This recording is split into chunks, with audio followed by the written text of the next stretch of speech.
It may be the off season at the moment, but between the kids and the band, there's always plenty to do.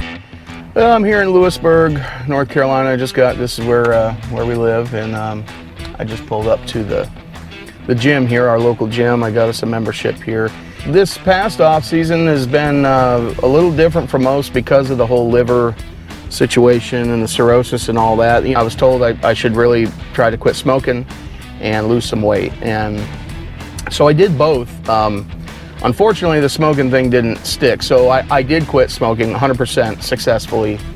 So I did quit. It was almost 4 months, and it took one weekend. We were out playing a show somewhere, and I hadn't smoked in months and months, and I was loving it, really enjoying the fact that I didn't smoke anymore.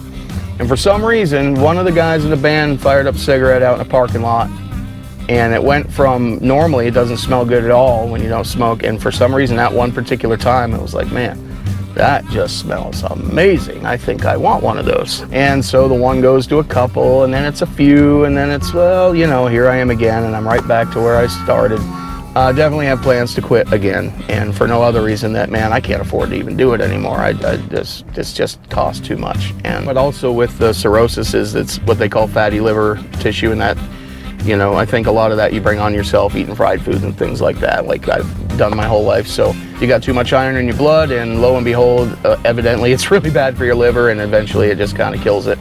That's what happened to me. But combined with that, the fatty liver deal, you can fix that by losing weight and changing up your diet and whatever. So the past few months I've done that. I'm actually at 92 pounds I've lost. I don't know if it shows from this angle or not.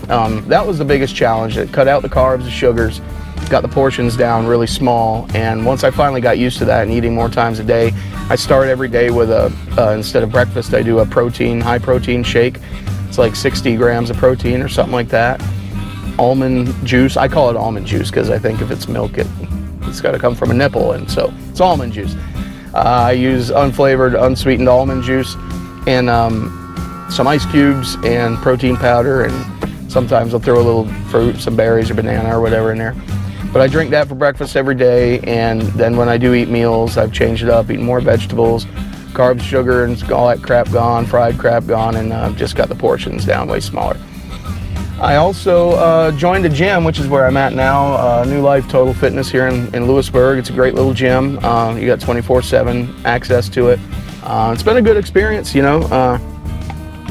Lost a lot of weight. I'm almost up to 100 pounds, which is really cool. I've never, ever been able to lose that much weight in my life. It's been a really positive experience.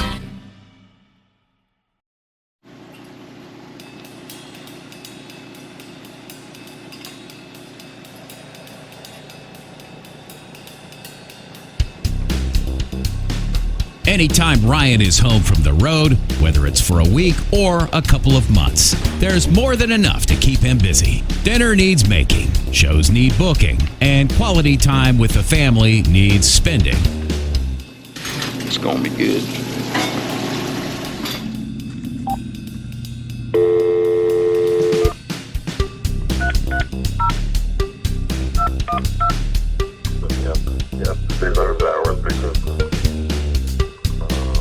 Well, if that's the case, I need to call him right now. Yeah, that's what I was. All right, let me do that, man. I'll get back to you. In between playing shows all over the country, a ton of time is devoted to keeping the band running like a well-oiled machine. Booking enough shows to keep the Tuesdays Gone calendar full eats up the better part of most days, along with the other little tasks that go with it. Hey, Tom, it's Ryan King with Tuesdays Gone. Could you give me a call back just as soon as humanly possible? It's pretty important. It's about 20 to 2 on Wednesday. I'm in the office. This is my office line. If you could try me on that first.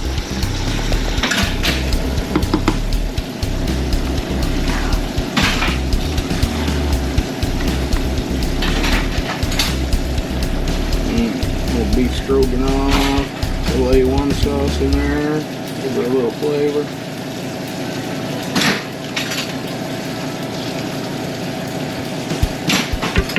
Cream taters, salt, pepper, and butter, carrots and green beans and butter. Yeah, we do a lot of butter, but we eat good. Sleeping dog on the floor. Drunk on the smells of dinner. Daughter washing the dishes. Helping out like a good kid should. Yeah.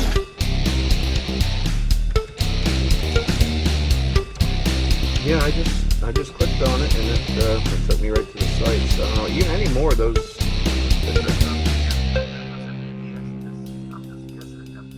Drawing up and sending contracts, shooting promo videos to help promote many of the shows, booking hotel rooms for each city, planning the band's route for each trip, trying to pick up a support show or two along the way, phone-in radio interviews. The list goes on and on. If it needs to be done, Ryan will be the man handling it. What do you think, Zoe? Dinner fit for a king. Of course, it's not just me and the 3 teenagers. There's always at least 1 or 2 extras in the house. So tonight we are feeding 6. What do you think, Brooklyn? She's excited because she knows she's going to get some leftovers. Yes. Dinner time at the King's. I was born way up near Canada, like literally a couple miles from Canada. A little town called Malone, well actually Burke, but Malone is the bigger town that was about 10-15 minutes away. Burke is, well, not even a town, is a village. That's didn't even had like one stoplight and a bar, a courthouse, and a firehouse, and a town hall, and a little village store, and that was about all Burke had. It was Franklin County, New York, that I was born and raised in for 15 years, and when we moved to North Carolina, I ended up in Franklin County, North Carolina, incidentally, and I've been here almost twice as long as I was in New York State. I don't really know what that means, but I know one thing for sure: I'm Franklin County through and through. And that's a fact. Can't seem to go 1,000 miles away, and I still can't get out of Franklin County. I guess it's just part of me,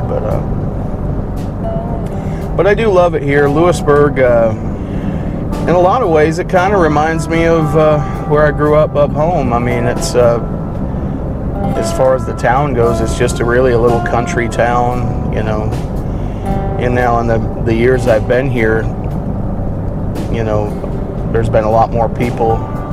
It's a lot more populated than it used to be, that's for sure, you know, but in a lot of ways it's just a small little country town, just like where I grew up north. And if you look at a snapshot of Main Street in Malone, where I grew up up north, if you look at a snapshot from today, and then another one from back in like the 1800s, when there was all dirt roads and horses and buggies and stuff like that, very little has changed. I mean, there's a couple new buildings that have popped up, and you know, a little of this and a little of that's different, but all in all, it's pretty much the same exact layout. A lot of the buildings are still there from like back in the 1800s. A lot of history in that town. A lot of history here too, you know, in Franklin County. I'm going to take you for a little ride up the road here. You know, we named our tour bus Annie Lee, and the reason for that is Annie Lee, I installed a little like Dukes of Hazzard style Dixie horn on it.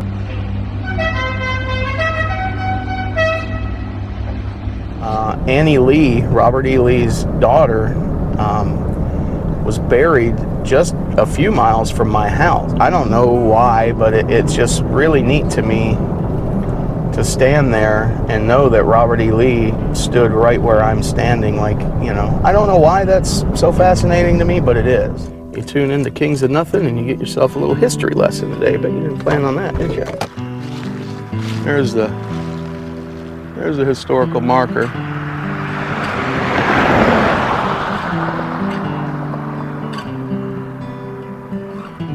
Yeah. Little flags and things on her grave. I look at even the wrought iron here and these stone, you know, this little gate and fence or whatever you want to call it. You know, the fact that this has all been here, I mean, that's some old iron. This all has been here hundreds and hundreds of years. You can, some of these so old you can't even make out the writing on it. And you know, you probably can't see it on the camera, but that says Annie, I think it says Annie C. Lee, daughter of General Robert E. Lee. And then there's Mary Custis Lee. Custis. It's very hard to make out. But as you can tell, it's you know, especially for back in those days, that's a pretty serious gravestone. You know, definitely would be reserved for, you know, someone very important. It's real hard to make out the writing. There you go. Born at Arlington, June 18th, 1830, and died at the White Sulphur Springs, Warren County, North Carolina. Here's another one. 1855 to 1870, so talking 15 years old. Oh no, 1856, 14 years old. If you see, like, kind of way back in there, some of them don't have any writing. It's just nothing more than just a little rock sticking out of the ground.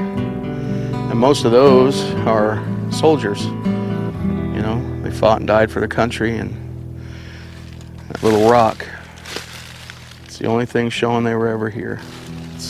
Robert E. Lee stood right here.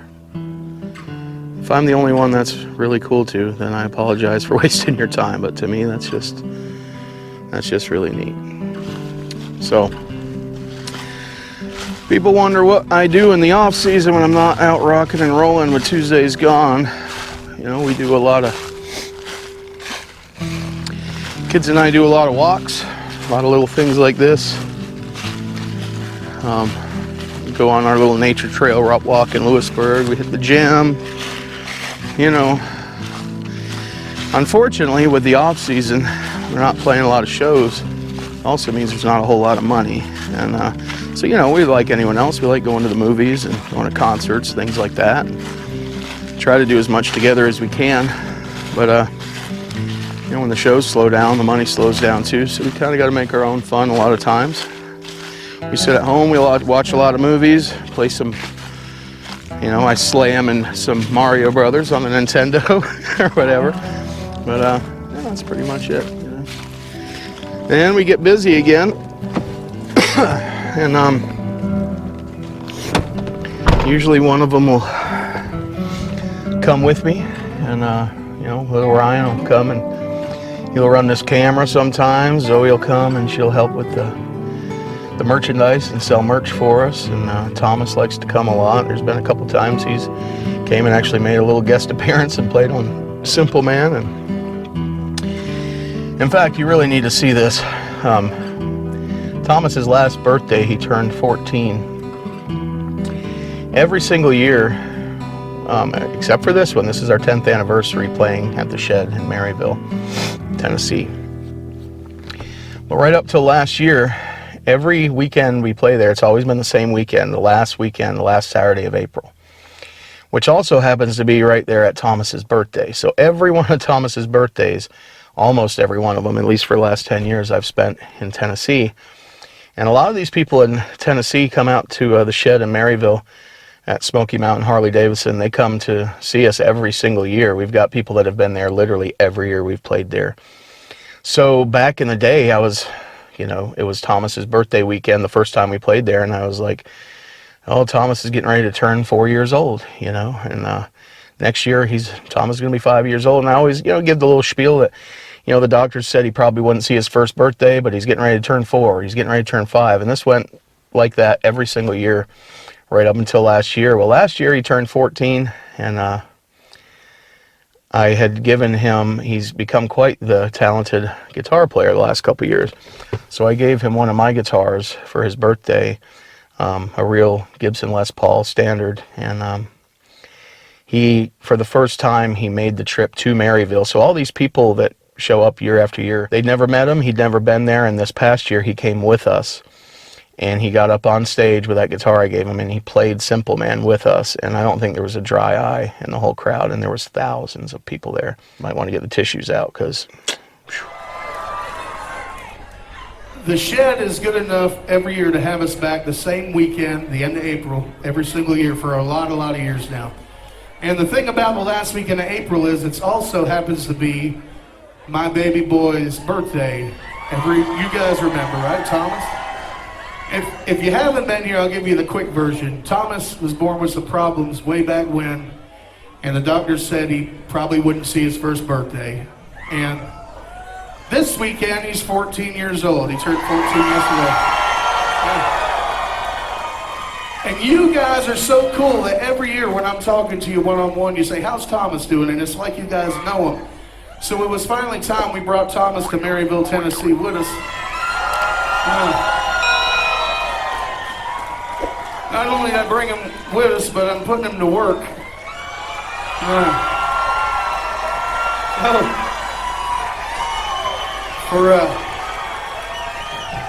And if you can help me sing it nice and loud, we're going to let him start the song, all right?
Oh, baby.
That's enough to make a tough guy go misty right there.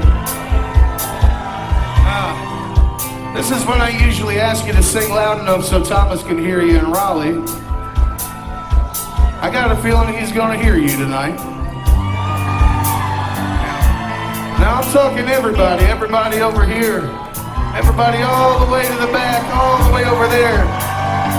All right, we're an army strong tonight, and we're gonna do this one time all together. Are you ready, Tennessee?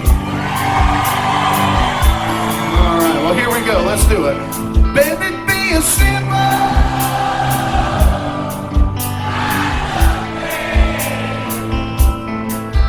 Be something.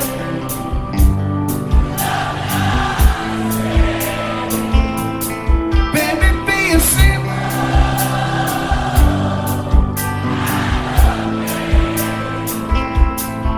Well, won't you do this?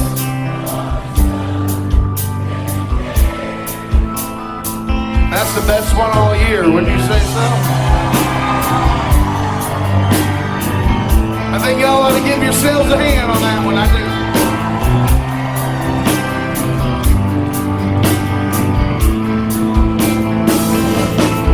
But don't you worry, you'll find yourself. Follow your heart. Oh, and nothing you can do this, oh baby. If you try, oh, then I want for you, my son, just to be satisfied. One more thing, be a sinner, kind of man. Oh, be something you love and understand. One more time, come on.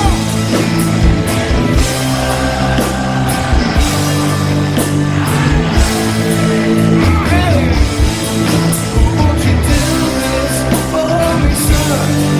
If you can, Mama told me, baby, be a simple, I'll be a simple man. Won't you be something, child? You love and understand. Baby, be simple. Be a simple man. Oh, won't you do this for me, son? If you can. Oh, yeah. Oh, I'll be your simple man. Don't you know? Don't you know? Lord, I'm doing the best I can.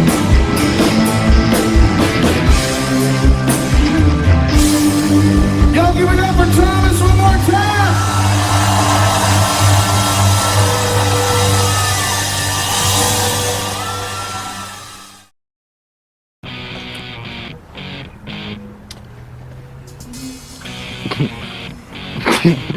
I find it so awkward when I make random eye contact with people. Some of the barbers just made direct eye contact with me through the window.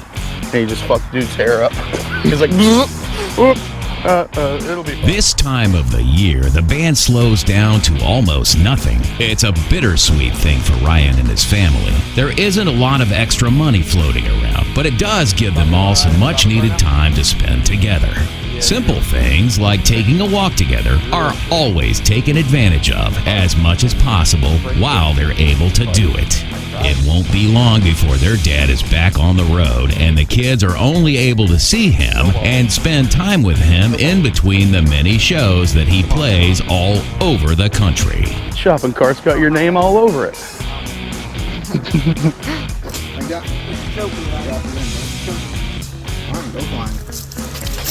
Well, it's gonna snap my neck if I go blind.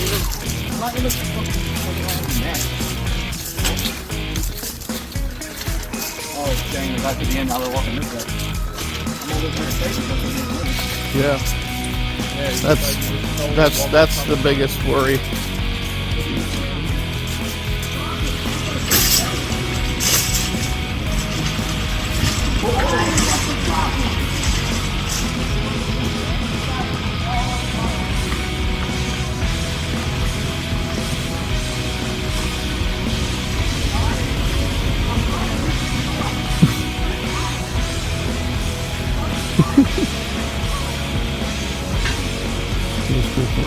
What? See, look at that. Oh yeah, I bet that was a doozy. You know, the fourth grade, I'd get so mad at my grandma, I'd probably step on these cracks.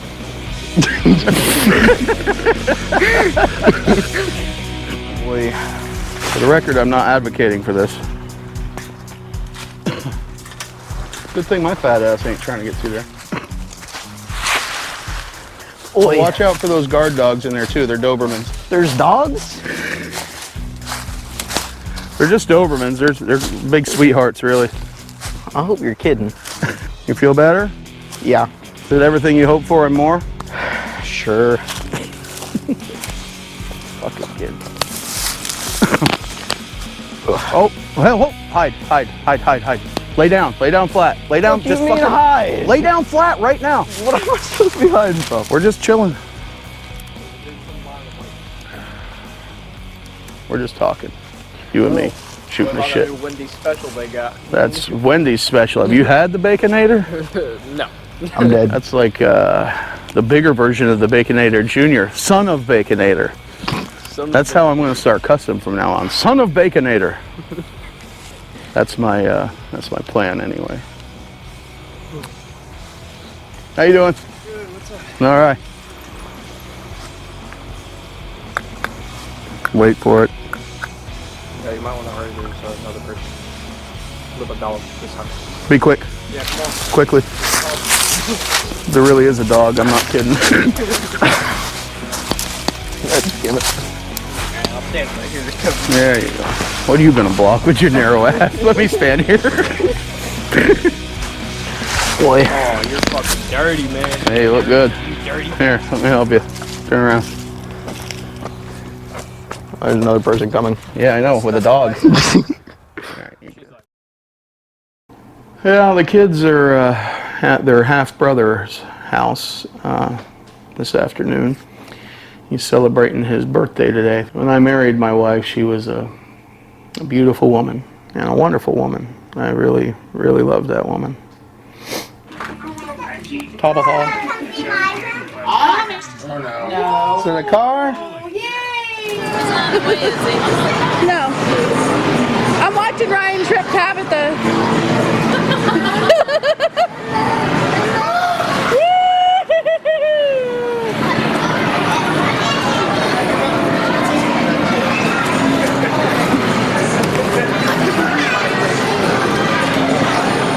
We went through a lot in the years we were together. We were married a long time, and all three of my kids were planned. There were no accidents, and that's something I've been very proud about. I know a lot of kids are just kind of oopses, boo-boos. My kids weren't. They were all discussed before they came to be, and we were fortunate enough that after we decided we wanted another one, it all happened pretty quickly. And but after we had Thomas, the doctors warned us that because he was born with Hirschsprung's disease and needed the transplant and all of that, and we were warned that we should think about not having any more kids, because the odds of, if she were to have another child, the odds of the child having Down syndrome or being autistic, a lot of different risks because of everything that happened with Thomas. So we decided then and there we were done having kids, and then when we split up, like I said, we went through a lot, and I've got my share of the blame for sure. But neither one of us were innocent with that. But after we split up, she ended up with a guy that got her to try heroin, and everything went downhill from there. Everything, even her relationship with our kids, it suffered a lot.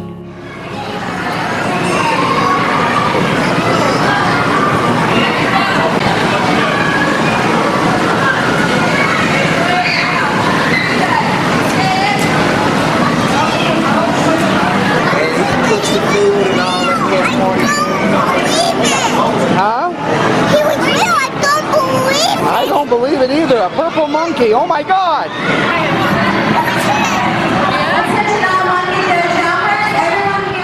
It's too bad because everything that I knew about my wife, that I loved about my wife, died a long time before she died. And she did die a few years ago. The worst part of the whole thing is they all went through it. My kids went through a lot of bad stuff with their mom, but you know, they came to live with me finally, full time again, some years before she passed. And the courts ordered me to allow her to have supervised visits, and my kids didn't want to. You know, they'd been put through a lot, and I won't go into detail, but it was bad, very bad stuff. Thomas, it's a wonder that he's who he is today, because, you know, he'd have every right to be, it's just amazing how resilient kids can be. I'll just leave it there. But I went through a lot of really rough stuff, and because of that, even though the court ordered me to allow her supervised visitation,